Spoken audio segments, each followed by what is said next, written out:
Previously on Ghosts and Legends of Oklahoma. Here we are at Honey Springs. The Texas Road is there, and there's lots of history surrounding that. Welcome to Paranormal Vines. One woman felt like she was being strangled. You could hear the drums beating from inside the barracks. Union or a Confederate?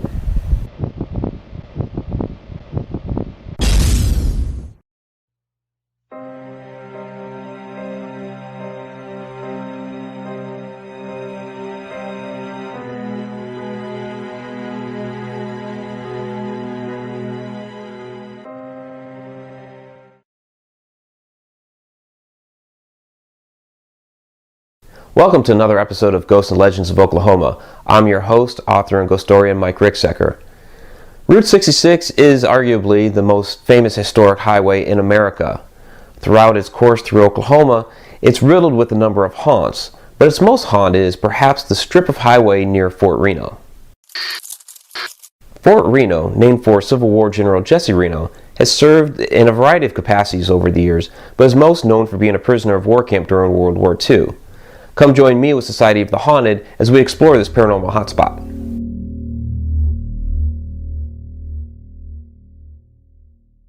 This is the Commandant Quarters at Fort Reno, where back in the 1930s, Major Conant had committed suicide after his wife left him. Now there's been reports here of heavy boots that are being stomped around, faucets and lights being turned off and on, people being tapped on the shoulder, and even pictures falling off the wall. I like the clothes hanging in the closet, the old uniforms and the boots right by the bed, because it was like it used to be. You could almost hear noise, of what used to be going on while it was in normal operations. The commander's quarters, they were rebuilding it at one time, and we were able to go in and investigate. We had a couple of sessions in there. We did hear footsteps at one point inside the building, and some other noises and things.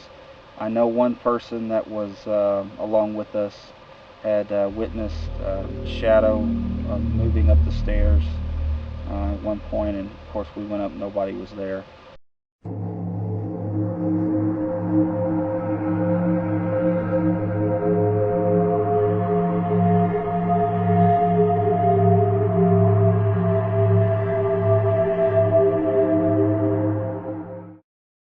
This is the old guardhouse where Bill Stockwell was held captive in the cells in the basement, and he was accidentally poisoned with strychnine while he was down there. In his dying breath, he cursed the guardhouse, saying, "You've not heard the last of Bill Stockwell." And since then, people have reported hearing moans and groans coming from the basement, like somebody that's dying of poisoning.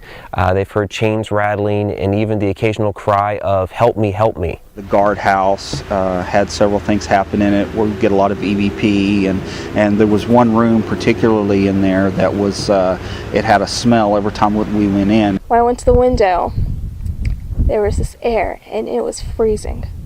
It was very, very cold. The Victorian House was actually one of the focal points of our investigations at Fort Reno because of all of the sightings and experiences that people had either in or outside of the building.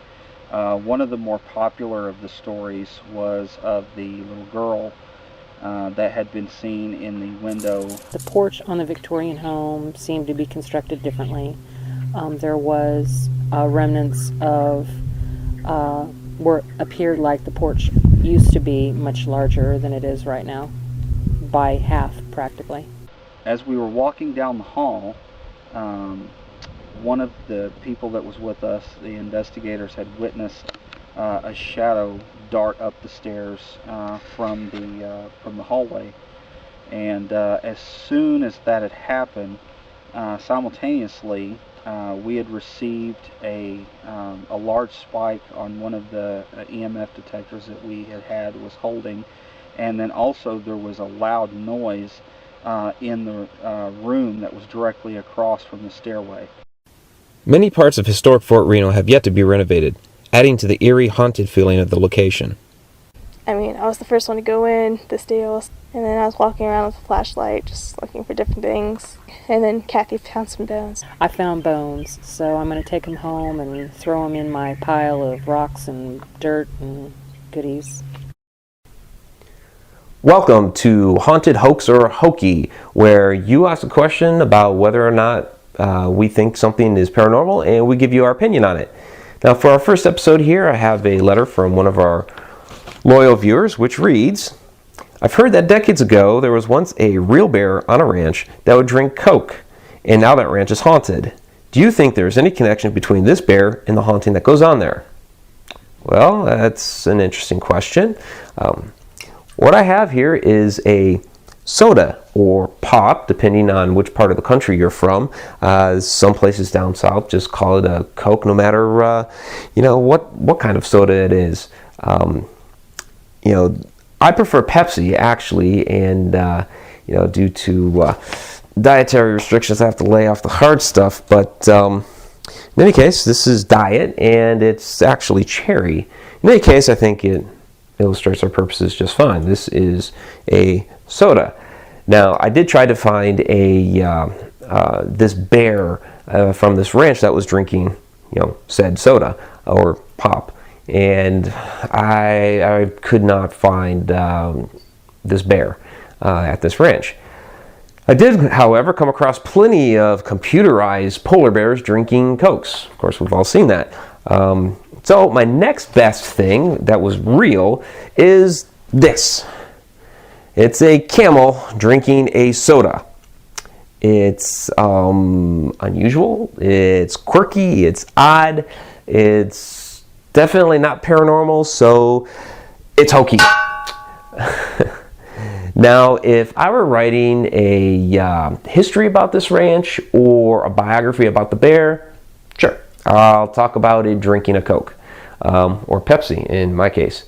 However, when it comes to hauntings and paranormal activity and all of that, can we just get this image off the screen? Really? Is this necessary? We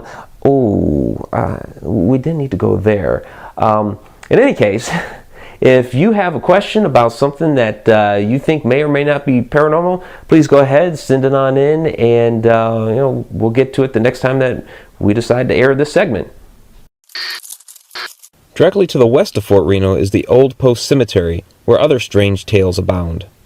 One of the stranger tales of the Fort Reno Cemetery is that of a stormy day when a minister was about to be buried here, and the horse-drawn hearse coming up the hill there was struck twice by lightning. A couple of the horses were killed, and it created a bunch of havoc. So they hurried up, buried the minister, and left before anything else strange happened. Cemetery is wonderful. Have some interesting headstones that I have not seen before, and the configuration of the stones are different than some of the cemeteries that I've been in, where the stones usually face east. These stones faced east and west and south and north, so they're every which way here.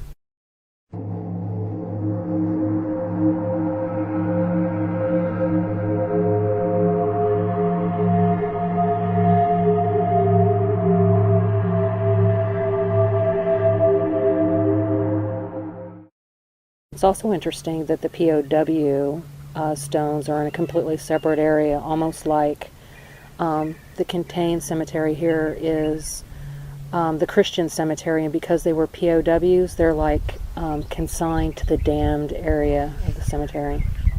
Okay, this is the old POW cemetery that contains German and Italian prisoners of war.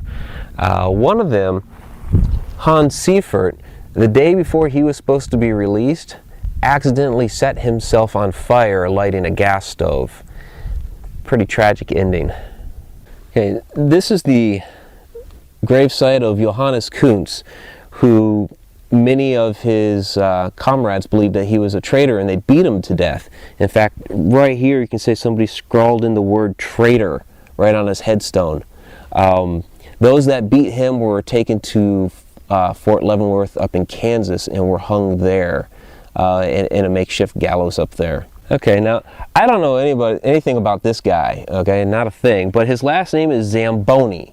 So you never know, maybe some descendants are the ones that created the Zamboni that shaves the ice off at the NHL games. I don't know, but somebody still cares about him. They have some flowers for him.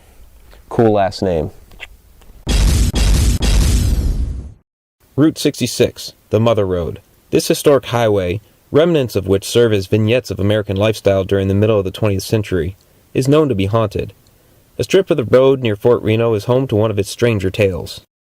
This is a strip of old Route 66 near Fort Reno, which is just back up there. There's been a ghostly vagabond that they've seen along the road here. He wears a trench coat and a fedora, seen as a little old man. You can see the highway is still used. But people have tried to pick him up and give him a ride on rainy nights, is normally when he's seen. He's gotten into their cars and he'll start getting upset and flipping out in the back seat, and so they'll drop him back off, but then he's gone. And they'll see him further back up the road. This goes towards Weatherford, and so between here and Weatherford, mostly around here though, they'll see him. Also at times people see him like possibly jump out into the middle of the road, and they'll think they hit him, but when they go and check, they'll park the car and they'll check, he's gone, he's not there. So if you're ever driving along here on a rainy night, you gotta look out for that vagabond. Next time on Ghosts and Legends of Oklahoma, Black Bear. I got to right about here, and I was standing here listening, and I was looking down because I had my light to see if I could see something in there, an animal or whatever. I didn't go into the basement. And as I was standing here with my light, this huge gust of wind came up from the basement, and something hit me in the corner. And I actually captured a picture of this crawler at the corner of the church upstairs. It's probably one of the craziest EVPs we've ever gotten. It's a Class A, very clear. Here it is. We are a part of world history, and sometimes world history finds us, whether we be in a cemetery or along an old historic road. Perhaps even more so in the world of the paranormal. Until next time.